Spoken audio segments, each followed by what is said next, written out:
సందర్భాన్ని బట్టి మాట్లాడేవారు అందరి గౌరవాన్ని పొందుతారు. పరీక్షలు లేని చోట సముద్రంలో పుట్టిన రత్నానికైనా విలువ ఉండదు. ప్రవాహ వేగంతో వంతెన కొట్టుకుపోతుంది. లోభంతో దురాశతో స్నేహం చెడిపోతుంది. ధనవంతునికి పరాయి వారైనా బంధువులే, దరిద్రునకు తన వారైనా శత్రువులే. బ్రహ్మే భయపెట్టినా ధీరులు భయపడరు. చెరువులు ఎండిపోయే ఎండాకాలంలో సముద్రం ఎండిపోదు. చవిటి నేలలో వేసిన విత్తనంలాగా చెడ్డవారికి ఇచ్చిన దానం ఫలించదు.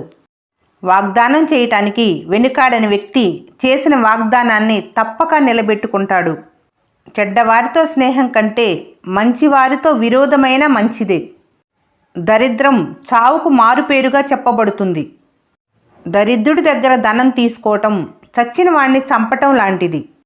ఇంట్లో ఉన్న దుస్థితిని గురించి ఇంటికి వచ్చిన వారి ముందు చెప్పకూడదు. ధనాన్ని సంపాదించటంలోనూ సంపాదించిన దాన్ని రక్షించటంలోనూ ఖర్చు చేసేటప్పుడు దుఃఖమే. దరిద్రుడైన పురుషుడు దక్షిణ లేని యజ్ఞం నిష్ఫలమైనవి. దరిద్రం మానవులకి దుఃఖాన్ని అవమానాన్ని కలిగిస్తుంది. ధనం లభించినా అది కర్మను బట్టి నశిస్తుంది. ఈ వీడియో మీకు నచ్చినట్లయితే మన స్నేహ ఛానల్ని లైక్ చేయండి, సబ్స్క్రైబ్ చేసుకోవడం మర్చిపోకండి. Thanks for watching.